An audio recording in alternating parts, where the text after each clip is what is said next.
He nearly disregarded it as it was just a hint and appeared harmless. He had to leave town for work, so he left Susan, his wife, with his customary comprehensive itinerary. She had also kept him fully apprised of her schedule, as was her custom.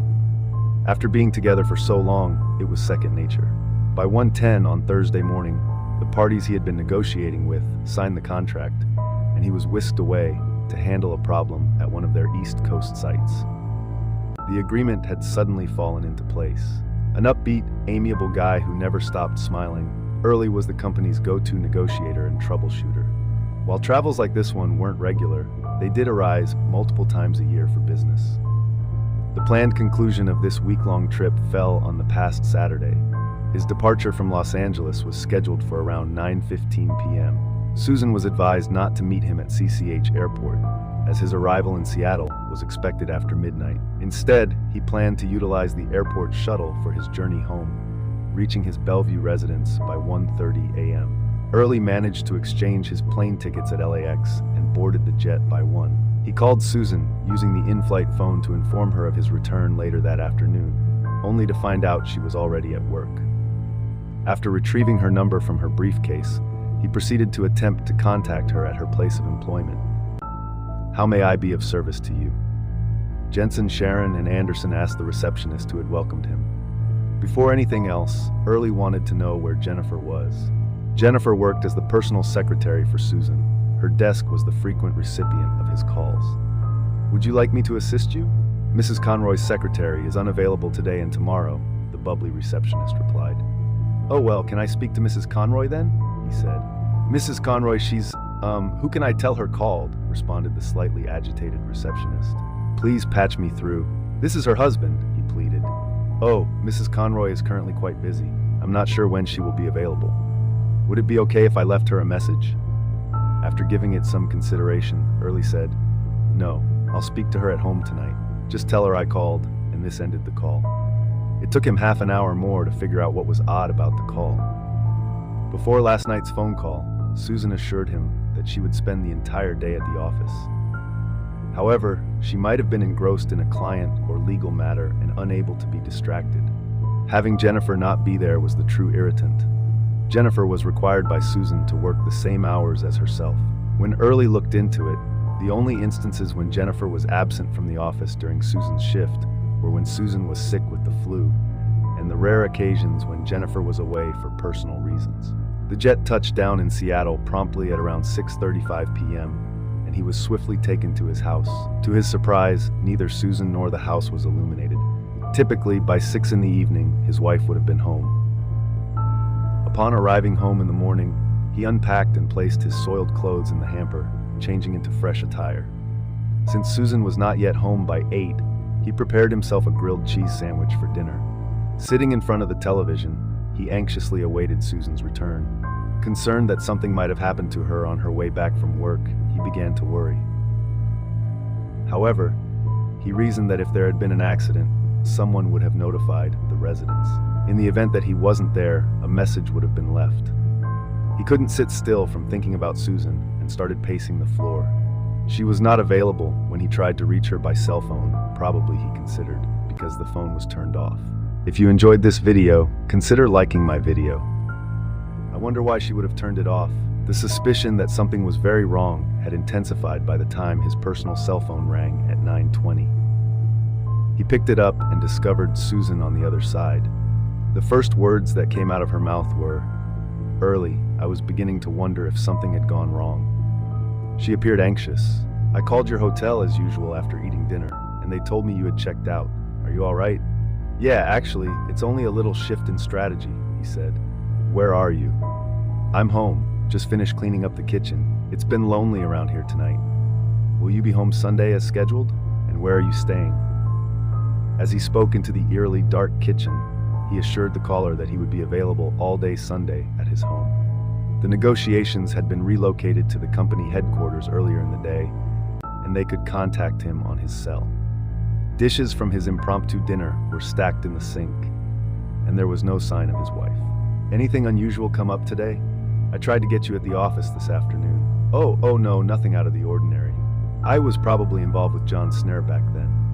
He saved my bacon during the Melrose account controversy this week. I owe him a huge debt of gratitude, she replied, her voice carrying an underlying connotation that Early failed to decipher. Honey, after I was able to turn that disaster around, it looks like I'm going to get that partnership. Mr. Jensen practically promised it to me, Susan said. Isn't that grand? Sure is, honey. We will have to celebrate. I'm sorry I wasn't there tonight to get the celebration off the ground. Don't worry about that, love. We can start our fiesta Sunday when you come home. Don't be late. I really miss you. It's going to be lonely in that big bed without you tonight. The connection was severed after a brief discussion on personal matters. There was a bitter taste in his mouth, and his stomach twisted and churned as mine. Early sat there thinking about all the falsehoods Susan had told him tonight. Prior to this evening, he had the impression that his marriage and their love were rock solid. He had always accepted it without inquiry. Don't miss out on the journey to 1,000 subscribers. Hit that subscribe button now and be part of something big before everyone else. He had doubts now. Even though Susan had griped about the enormous bed, Early stayed up late tossing and turning for hours before finally falling asleep. At 7 in the morning, he was wide awake and planning his day. While gazing at the ceiling, he realized Susan wasn't returning home. By 9, his phone rang. At her office, he politely requested to speak with Mrs. Conroy. When the receptionist, rather than Jennifer, took up the phone, he thanked her for informing him that Mrs. Conroy was unavailable, assured her that the matter was not urgent, and promised to call again on Monday morning. Oh, that should work. By 9 on Monday, Mrs. Conroy should be in the office. You can give her a call then, was the cordial reply. Early got in their SUV after retrieving contact information from his wife's workplace Rolodex. Only on excursions into the Cascade Mountains, or when pulling their camping trailer, did they use the dark green Explorer they had bought to hitch. Those familiar with the vehicle had no idea what it was. He left the Mercedes in the garage and headed to Susan's office in Bellevue. Making sure Susan's gray BMW wasn't in the lot, he drove slowly through it. It was with a heavy heart that he sought out the address of John Snare's home that he had seen on her Rolodex. In the upscale Medina region, he discovered it in a wooded area. An 8-foot red brick fence encircled the property, and tall fir trees cast heavy shadows. As he slowly passed by, he noticed Susan's BMW parked beside the garage, tucked away from the circular driveway. He pulled over to the roadside as his vision blurred, taking a moment to compose himself and wipe his eyes. Breakfast had been delayed so much that it resembled brunch by the time he reached Bellevue for a quick pit stop. Seating himself by 11:30, he ordered tea and a Belgian waffle, uncertain if he could stomach it and opting to avoid coffee due to his unsettled stomach. With careful deliberation, he finished each bite, settled the bill, and left the restaurant an hour later. Returning to the road past Snare's property, he drove slowly, noticing Susan's car still parked there. After aimlessly driving for over an hour, he passed Snare's again, finding no change with his wife's vehicle. Anger and despair consumed him as he drove home, leaving him to ponder what had become of his marriage and the life he had once loved. Can he ever smile again? He pondered. Dawdling around the home took up the rest of the day. He would rather eat snacks, fruit drinks, and colas to numb the odd hunger sensations than cook a dinner. At 9:45, just as he was getting ready for bed, he received another call from Susan on his cell phone, which was the only break. Once again, she griped about the spaciousness and loneliness of their bed in his absence. While attempting to sound non-confrontational, Early grumbled and told her that she had no idea how lonely a bed that huge might be. So confused was Susan that she had to know what he meant. He dismissed the remark as an acknowledgement that she was quite lonely in her bed by herself. Just as he hung up, he confessed to loving her more than his own life. At midnight, he dragged himself into bed. He couldn't help but wonder if she loved him deeply. Was there something she was attempting to get him to do? It was inherently about her, not him. Why did it go wrong then? What was missing? Is he able to supply it? Is there anything he could do to fix it? Even after another restless night, he woke up at 8 in the morning, still not refreshed. Hearing Susan's BMW pull into the garage, Early sat in the living room with the shades drawn and the lights off. Nearly 10 hours had passed. She entered the kitchen a little while later from the garage. A little bag for the night. He saw her enter while seated in his large, dark leather lounge chair. A sleeveless red blouse and a camel-plated wraparound skirt were her attire. The silk blouse had 2 open buttons at the top. Her slim neck shimmered with her tie clouse and necklace. a present from him on their 3rd anniversary. She appeared revitalized and at ease as she made her way around the kitchen. As she approached the kitchen sink, she froze in her tracks, fixated on the chaos there. Not only had Early neglected to wash his breakfast dishes, but he'd also neglected to put the soiled glasses from the previous night in the dishwasher. Susan was also aware of the teapot that was warming water on the stove. With apprehension, Susan's gaze started to wander nervously across the room. She moved slowly and carefully across the kitchen, her only source of illumination being the faint light filtering through the drawn drapes in the dining room. She paused to examine the closed drapes that framed the patio sliding glass doors before making her way through the room. She made sure to check every corner. She crept silently from the living room to the fireplace after setting her overnight bag on a chair in the dining room. After she hefted the poker, she spun around to face the room once more. At that moment, Early drew her attention to his enigmatic presence as he leaned back in his chair and took a sip of tea. "Oh my goodness, you scared me. When did you get back home?" Susan's voice trembled with concern. There was a tense silence before he replied, the moment stretching out as if time had slowed down.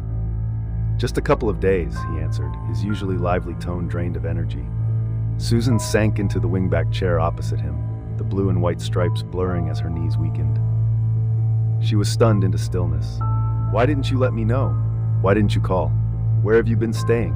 She fired off questions, her emotions running high.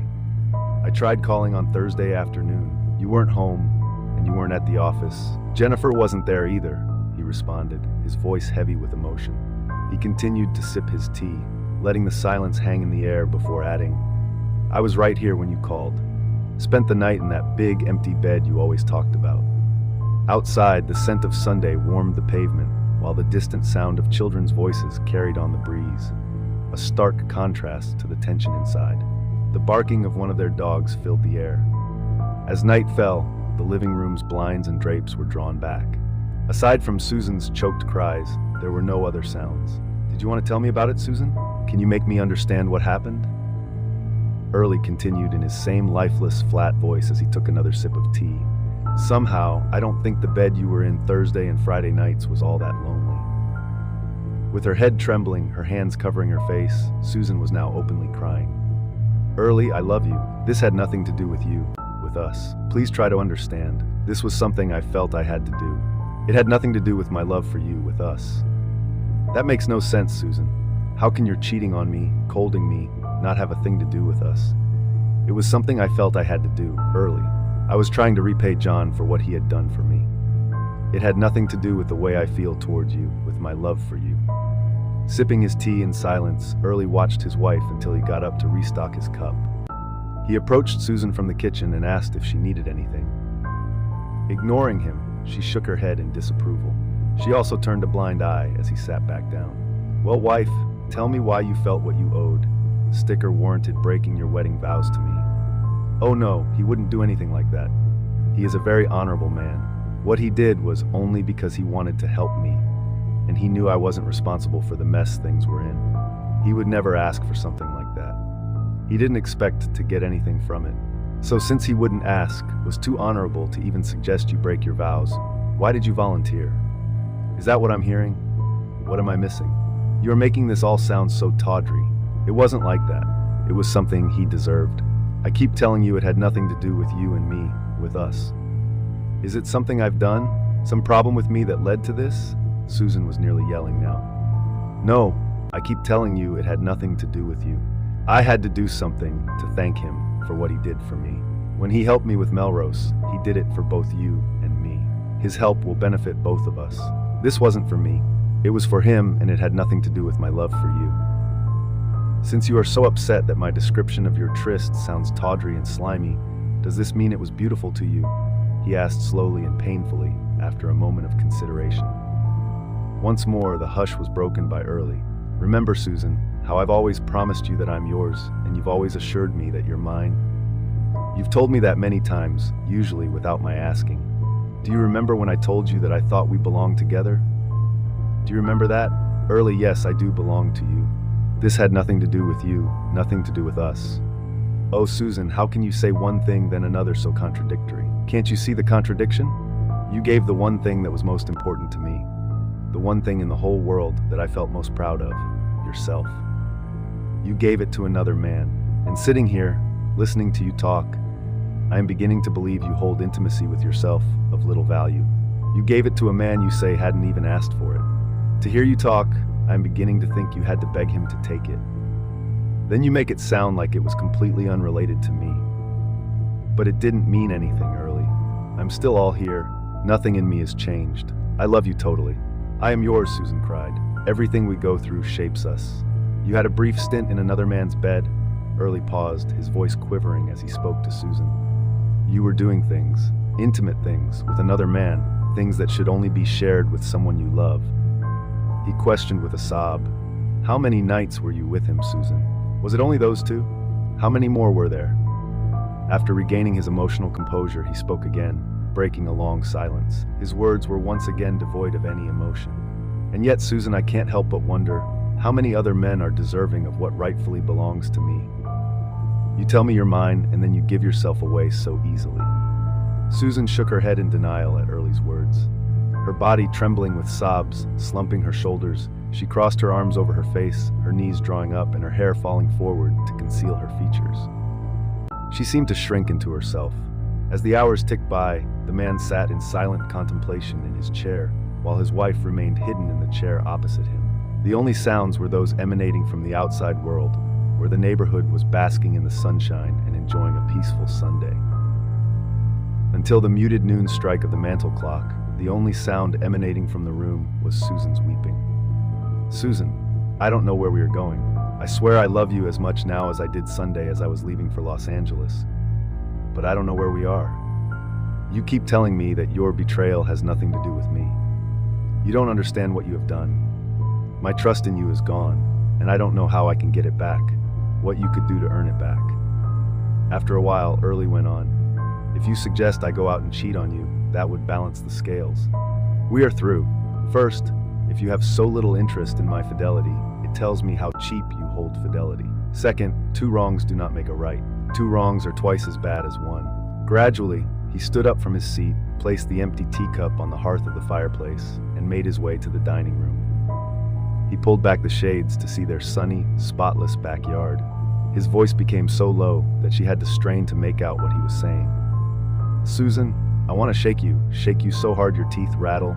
I have never wanted to hurt a woman before, much less my wife, my love.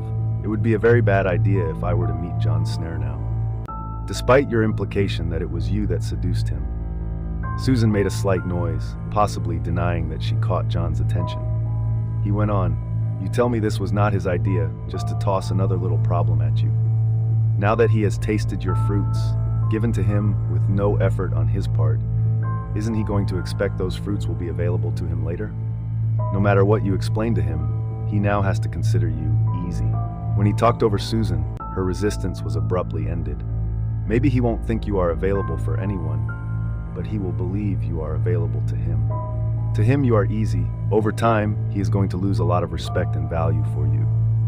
If we want somehow to make this marriage work, we're going to have to face this hour by hour, day to day, week by week. In this house, as we try to reopen communication, he continued with a deep breath, almost whispering. I don't know if it can be done. I do know we can make no decisions today. It will be months, maybe years, before we can again be truly comfortable with one another. For tonight, I'll sleep in the guest room. Tomorrow, we will replace our king-size bed with a full-size bed for each of us. The master bedroom is large enough. Somehow, if we work hard at it, we may be able to get through this, if we both want to make it work. At the moment, I wonder if you do. For now, this is the best I can do. After gazing out into their sunny backyard, turning around to return to the living room was like peering into a gloomy cave. I'm willing to try. We can talk about what marriage means to each of us over the coming months. Maybe we can save this. Susan, I love you. He stepped outside after sliding open the glass doors leading to the terrace. His wife's cries rang out as he pushed the door shut. Story 2. Hey, I'm a 23-year-old female. So I was chatting with this guy on Instagram, and it was all pretty normal. Nothing too flirty, just the occasional compliment here and there. Anyway, fast forward to us joking about a certain situation. He mentioned getting into a car accident the day we were supposed to meet in person and having to pay it off in a shady way. He even asked me to keep certain details about it secret. At the time, I thought it was just a joke because, people deal with fender benders all the time. So I jokingly replied, "Bribe me then," thinking we were still just messing around. Next thing I know, he asks for my number, and I jokingly send him my account number, thinking it's all part of the joke. But then, out of nowhere, he sends me money. I was completely caught off guard because I never expected him to actually do it. And he had the nerve to say he doesn't joke about money. Then, 2 days later, I stumble upon something shocking. Turns out he's married. I had this gut feeling to dig deeper into his account, and lo and behold, I find a video from a studio of their wedding day. It's crazy because neither he nor his wife have any pictures together on their accounts, so I had no clue he was married. Now I'm at a loss. What should I do? Story 3. I'm a 43-year-old single father with a 17-year-old daughter. My daughter's boyfriend, who happens to be the same age, also has a single father who's a firefighter like me, albeit in different cities. Recently, he confided in me about his girlfriend of 5 years cheating on him. It all started innocently enough with her having to collaborate with a coworker on a project at work. Initially, he understood when she canceled dates for the project, but things took a turn when she started spending more time with her coworker than with him. Strangely, she never once acknowledged his concerns, instead lashing out with statements like, "Why do you think I'm cheating on you?" This went on for a whopping 5 months, during which she practically lived with her coworker. On their anniversary, he had planned a special evening and booked a room at a resort, only for her to cancel because the coworker wanted to go to Walmart to look at curtains. That was the final straw, and he confronted her. Her response, a nonchalant, "I'm not cheating and you're an idiot." Shockingly, just weeks after their breakup, he discovered she was 3 months pregnant with the coworker's child. He knew it couldn't be his because they hadn't been intimate for at least 7 months due to her busy work schedule. The coworker denied paternity and promptly transferred to another city. Then, out of the blue, she showed up at his house while I was there, saying they needed to move past it and insisting he still had a responsibility to the baby, even though it wasn't his. He simply gave her a blank stare, walked inside, and locked the door. Thanks for joining us on this chapter of Relation Tales. If you were moved by these stories, hit that subscribe button and ring the notification bell. Don't miss out on the upcoming emotional roller coaster of relationships. Your support means the world, and we can't wait to share more compelling tales with you. Until next time, remember, every relationship has a story worth telling. See you soon.